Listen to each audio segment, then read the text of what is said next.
Bible study on biblical Christian principles and ethics.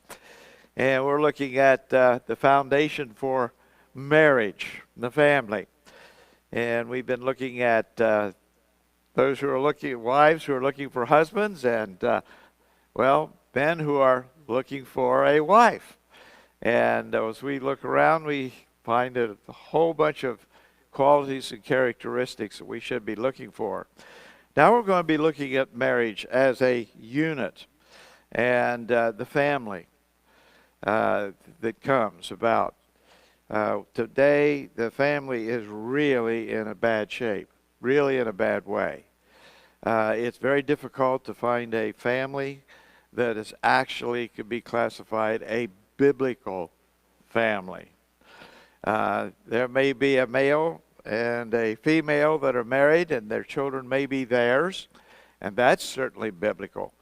But the way that they're living, and the things that the children are missing out on, is something today that is a very big concern, because it's a part of the breaking down of the family from one generation to the next generation to the next generation. And there's a principle in the scriptures that talk about sin. How that sin is visited to the second, to the third, to the fourth generation. And we're seeing that in families today. How the sins of the 4 generations back have brought about a deterioration in the family unit today, to where it's not near ways near what it used to be. Well, marriage is the original, the oldest institution in God's plan. Wow. Think about that.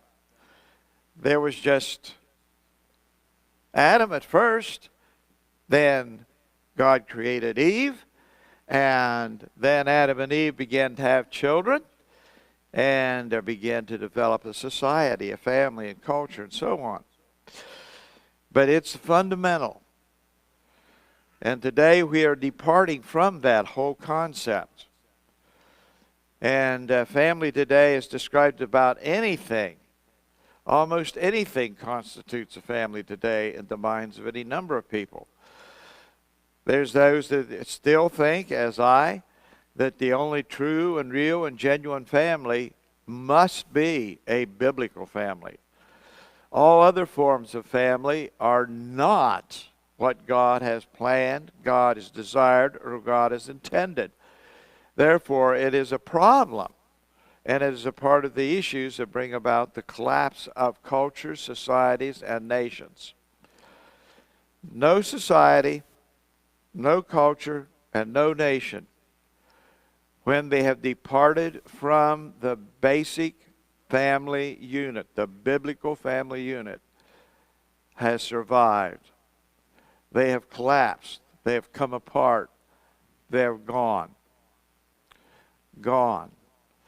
It just simply will not work any other way other than what God has intended. It was God who established the home. It is the home that is being attacked more so today than at any time in history. Under attack from all sorts of angles and sources. It comes, and we've gotten so used to the situation as it is, we think it's all normal today. The average family today, a male married to a female, and their children that they have and are raising.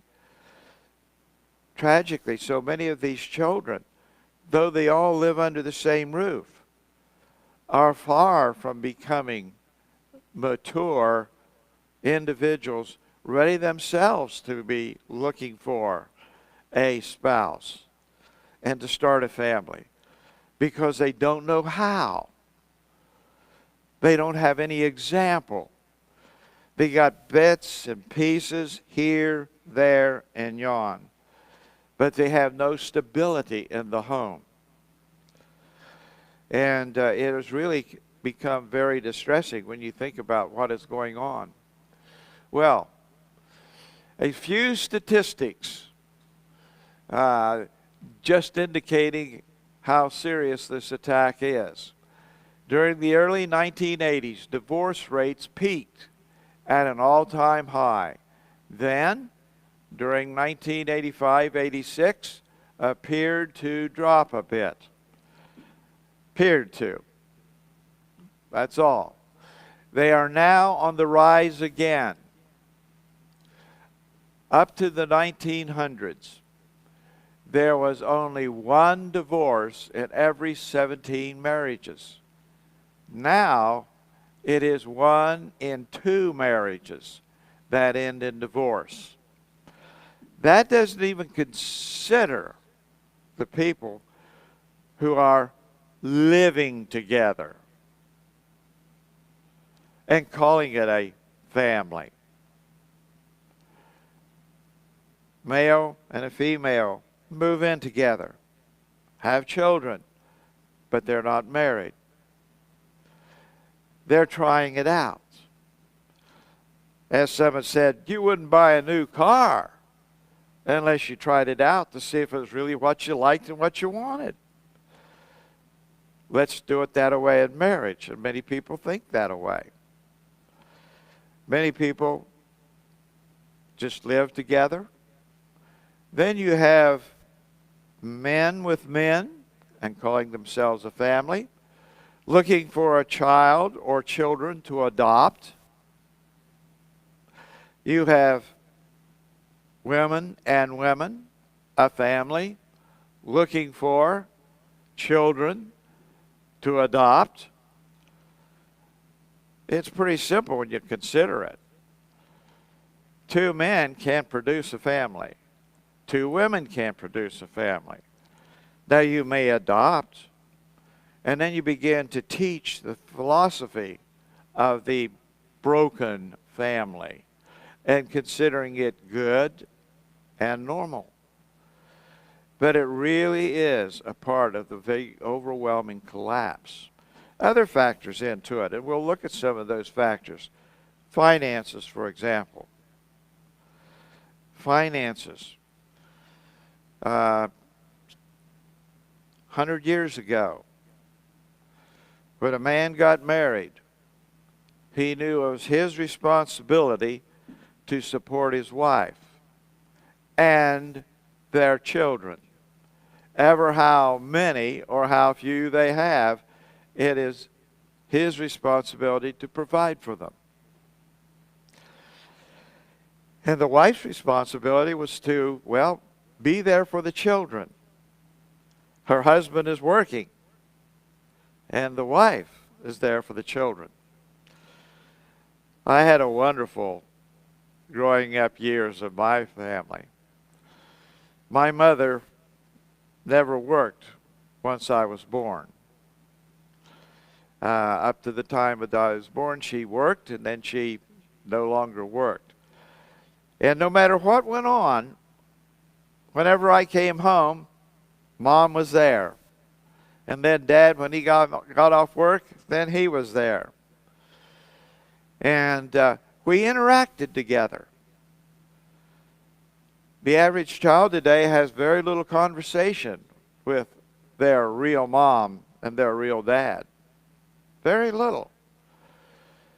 They much prefer to converse with their friends, particularly on this little handheld device that we can carry around in one hand. And, well, we can do about anything we want to. We can order anything on the internet with it. We can watch movies on it. We can talk on it. We can text on it. We can do research on it. We can play an abundance of games that could consume one's entire day. And what do they learn? Well, they learn what basically used to be called the street language. That which the street taught them. But Mom and Dad has very little connection.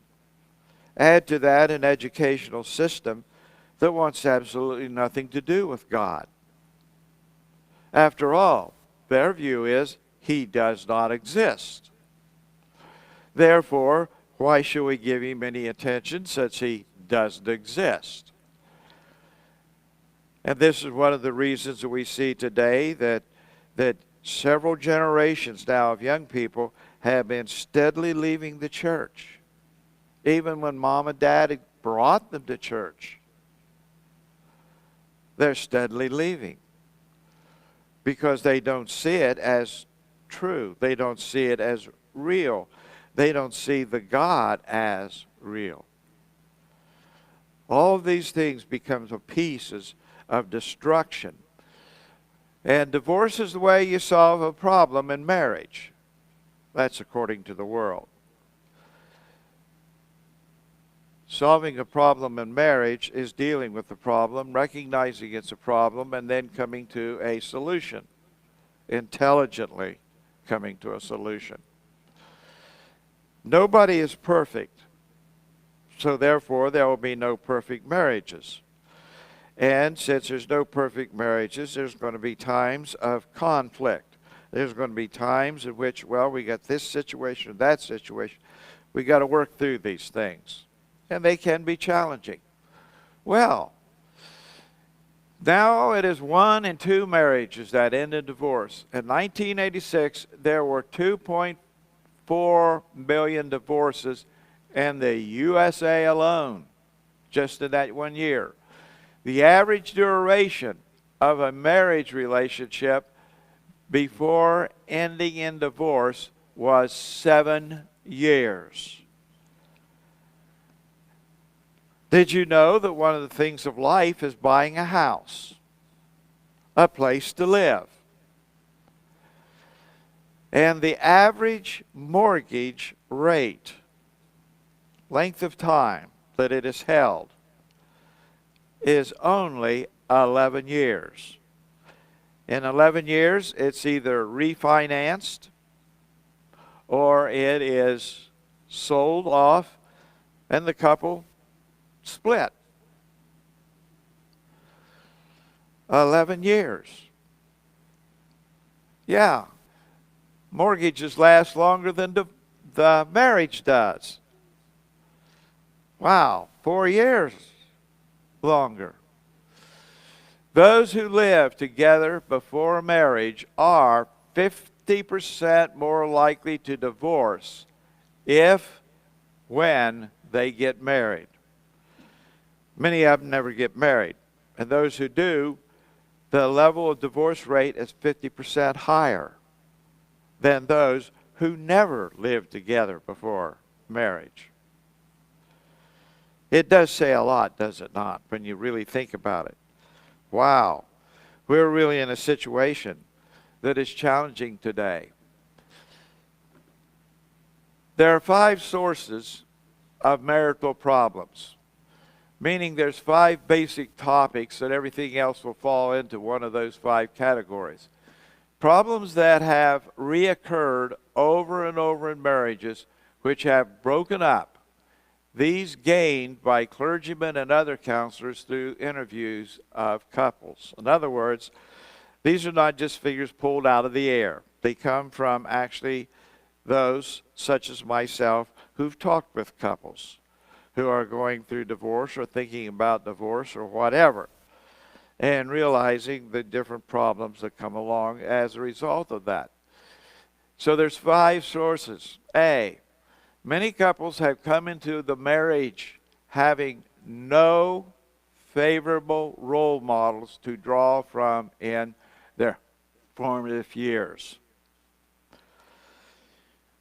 The number one method of teaching children and youth is observation. They watch and see how mom and dad live and act. That subconsciously translates into them as acting and living the same way that mom and dad does. If mom and dad is not following the right path, the children are going to be following the wrong path. And if mom and dad take a hands-off approach, which is very easy to do today. Primarily because, well, both of the spouses are working. They both have a career. They both have a job necessitated in order to live. At least that seems to be the way it's justified. We have to have two incomes to make it today. Well, that is fueled by a thing called inflation. Now, inflation is one part of a trinity. There's a trinity in the financial world that brings about financial disaster for individuals and for families. That trinity is greed, covetousness, and debt. We are told today you can't survive without debt. You can't buy anything without debt. That's the implication. The lenders of money have discovered a marvelous way to make billions, if not trillions of dollars. And that's to get everybody to buy a piece of plastic, a high credit score, are all ideal things to go after. That enables you to borrow. And very quickly you can borrow more money than you can repay back. Happens very quickly. You look at it and say, well, a little here and a little there and a little over there. What does that make any difference? Hey, and by the way, we can buy now and pay later. And buying now and paying later, we can live a better lifestyle. But inflation is a byproduct of greed, covetousness, and debt. It's a byproduct of it. My, oh my, oh my. You know, the way things are going today is like this. The prices are going up. Quality of product, goods, and services is going down. Volume, size of the product, goods, or services, it's going down. You know, the average person today that buying a new car is buying a subcompact car. Yeah, it's a subcompact car. It's not a full-size vehicle in most cases. The average sale price of a new vehicle today across the board is $50,000. That vehicle will not last a debt that you finance the full $50,000. It won't last.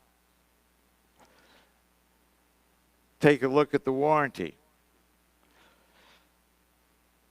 There's some warranties that say 100,000 miles on the powertrain only. Others say 36,000 miles or 36 months, bumper to bumper. And we bought into all that. But will this product have quality enough to last till you get it paid for? No. Now, if you buy a full-size vehicle, like what you bought in the 1950s, some of you remember those. Yeah, remember that 24-foot-long vehicle? Yeah, you do. I remember in college, I owned a 61 Mercury Marquis. And it had a trunk on it that was enormous.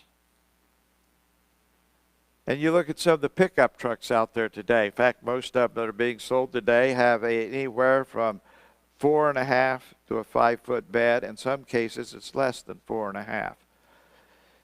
And the trunk of that Monterey that I had was almost 5 foot deep.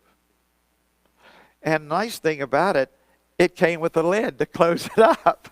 And you don't get that with your $50,000 truck today. My, how we've gotten used to these things. We just buy into everything that is going on rather than stopping and thinking about things and say, is this really the right way to go? But all of this brings us down to the point of setting the stage for our families to fall apart and to collapse. Many couples come into a marriage having no favorable role models to draw from in their formative years. Mom and dad can't really tell them what to do. I mean, they learn all that stuff in school, don't they? And they're trying to struggle to make ends meet and to keep things balanced and do something and have some sort of form. Things have really fallen apart on us. These individuals may have come from homes where the parents argued, fought, and etc. Etc. here has a long list of things that go into the destruction of the family that the kids see and experience.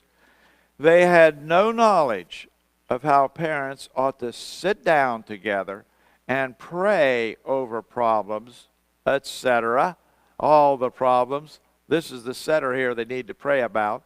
And calmly work out solutions to their problems jointly.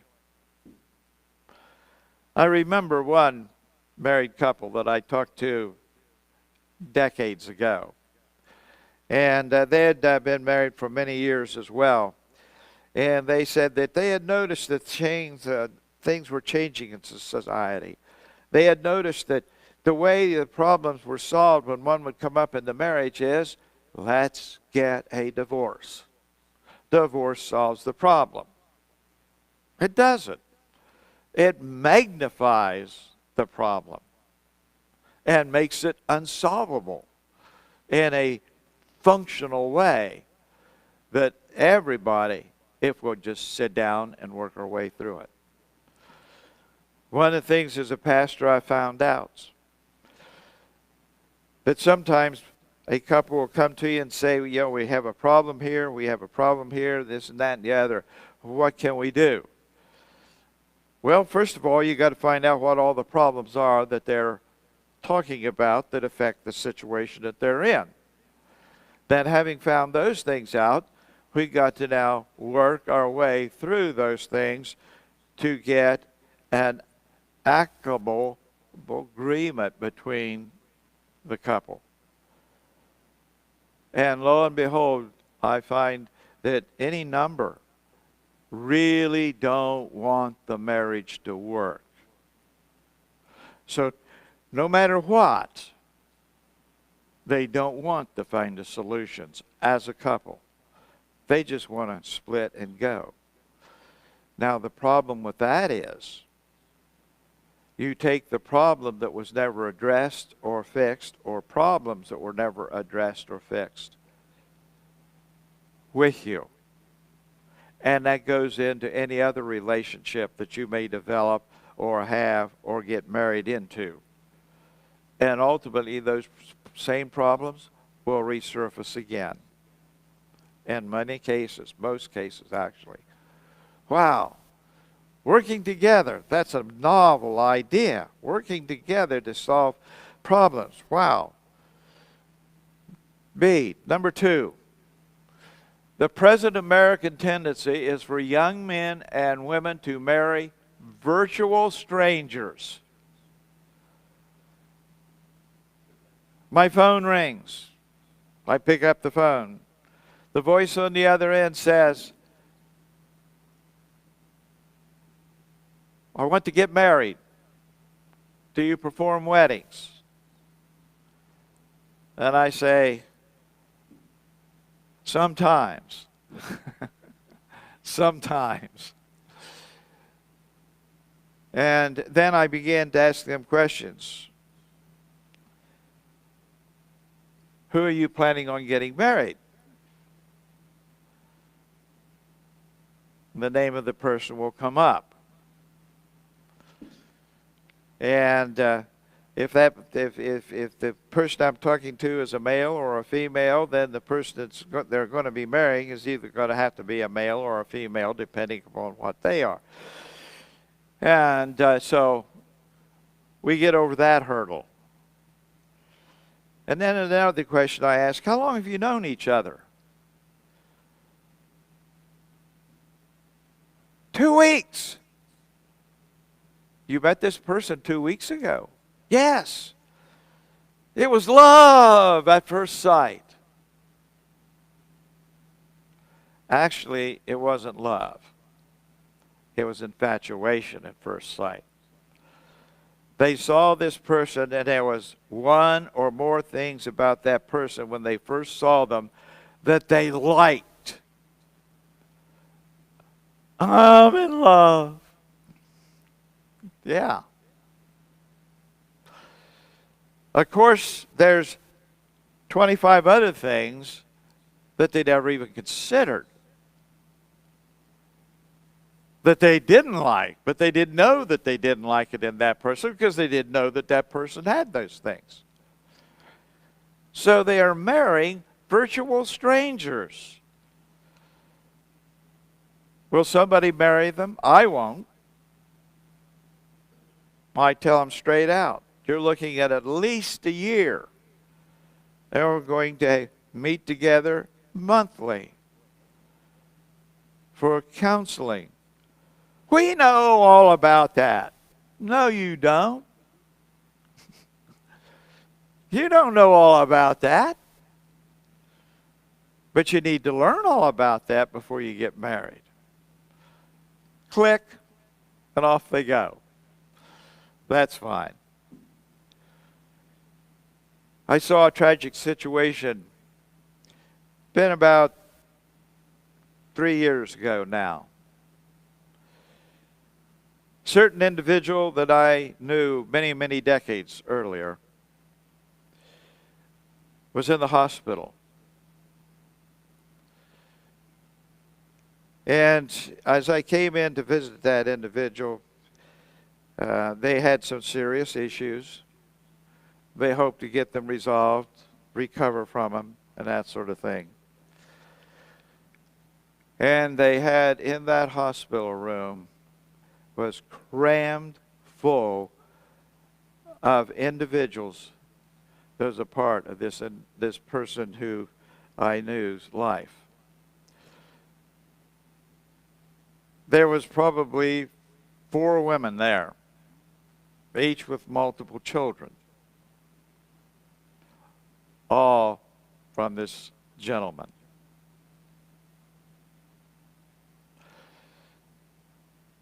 And I looked around at this sad situation. My, oh my. Some of these women he had actually been married to and divorced. Others he had just moved in with. And I didn't count all of the kids that were in the room because there were several of those kids, 8, 10, maybe, I don't know. And then there were a lot of younger ones. There were actually his grandchildren. The place was packed. And I'm looking around thinking, all these children, what an example they've grown up under. Are they going to overcome that? Most likely not. Tragic, the things that we see and run into. We have said before that young people should not rush hastily into marriage, for they could end up regretting it for the remainder of their lives. young people need to really get to know one another, their views about such things, important issues as debt, handling finances, children, careers. Oh, there's that big all-encompassing word, etc. Lots of other things. And unfortunately, many young people do not really know one another. Each has put their best foot forward during courtship, and the other does not really know the person's temperament and views regarding many important aspects of life. Oh my. What problems we can run into. Taking our time, seeking the wisdom of God. You want to get married, whether you're male or a female. Seek the face of God. Ask Him to give you the direction. Be patient and wait for Him to bring someone to you. And the first person that comes to you, don't just blindly say, well, that's the one that God has for me. Check them out. Ask the questions. And they get mad and say, I'm not going to marry this person. They're going to be nothing but a real pain. Well, you got an answer right there. You don't want to get plugged into that person after all. God can bring the right person to you if you will let Him into your life